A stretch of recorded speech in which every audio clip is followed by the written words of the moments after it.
እንዲጸልዩልኝ እፈልጋለሁ። ስንት ሰዓት ነው? ላናግረው ስሞክር ስንት ሰዓት ነው እያሉ ይጠይቁኛል። ለምንድን ነው? ቀጠሮ አለቦት? የለብኝም። አዳምጡኝ አባ፣ አዳምጡኝ። የምነግሮት አለ አባ። ስለ ሰማዩ ነው የማስበው። ስለዚህኛው ሕይወትና ስለ ችግሮቹ የምትጨነቅ ከሆነ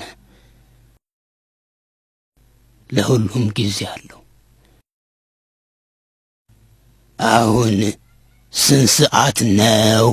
አዳምጡኝ አባ፣ አዳምጡኝ አባ። የምነግሮት ነገር አለ።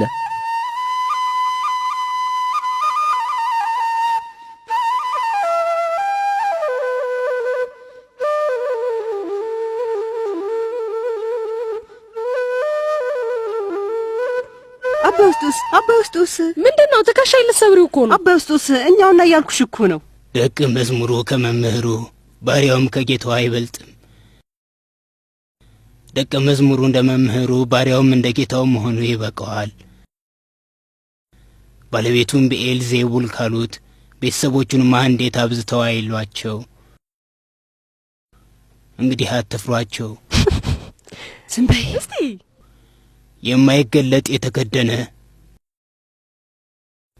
የማይታወቅ የተሰወረ ምንም የለምና፣ ስለዚህ በሰው ፊት ስለሚመሰክርልኝ ሁሉ እኔ ደግሞ በሰማያት ባለው በአባቴ ፊት እመሰክርለታለሁ። በሰው ፊትም የሚክደኝን ሁሉ እኔ ደግሞ በሰማያት ባለው አባቴ ፊት እክደዋለሁ።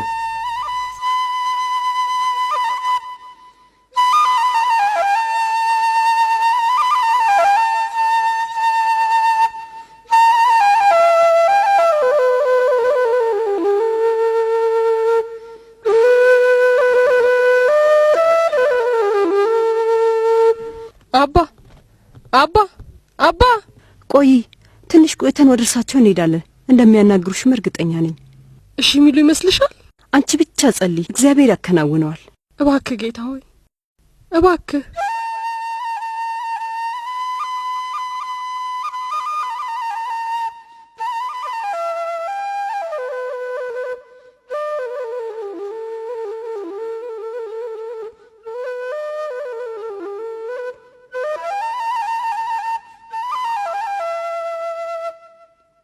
ይቅር በሉኝ አባ፣ አሳዝኞታለሁ።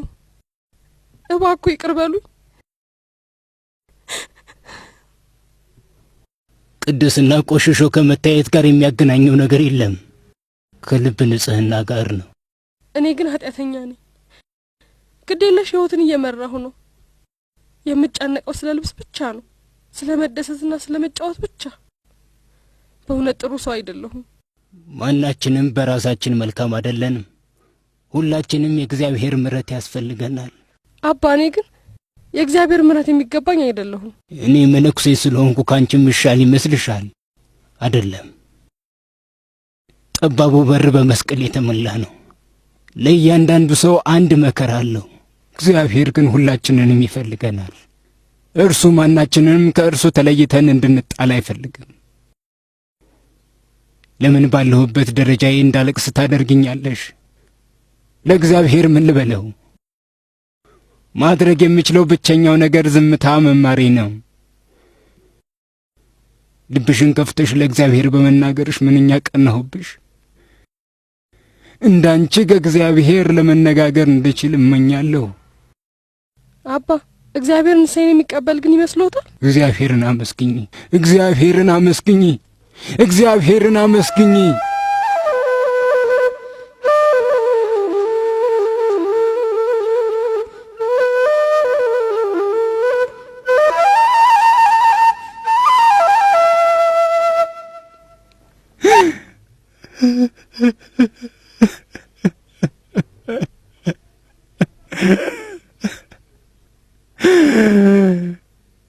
ከማድረግ መናገር ይቀላል።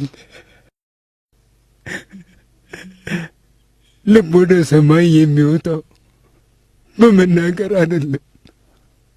ወደ ጌታችን መቅረብ የምትችለው በቃላት አይደለም።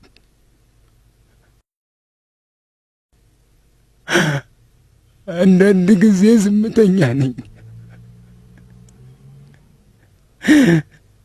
ነገር ግን ዝምታዬ ከእንባዬ ይልቅ ኃይል እንዳለው ይሰማኛል።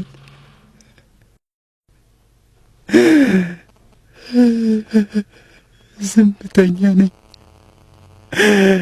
ልብ ግን በቃላት የተሞላ ነው።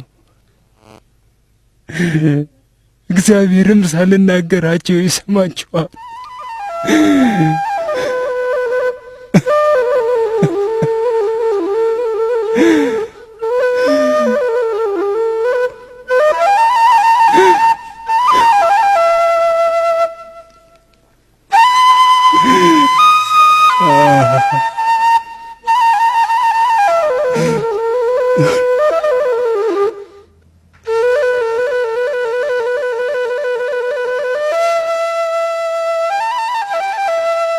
ወዲህና ነጂብ፣ ፍየሏን አስጋልብሃለሁ።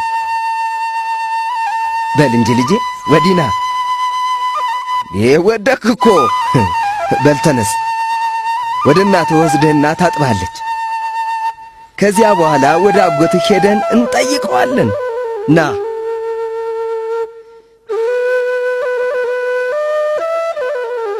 አባዬ፣ ልብህ ምንኛ ሮሮ ነበር። የእግዚአብሔር ልብ ግን የርኅራኄ ፏፏቴ ነው።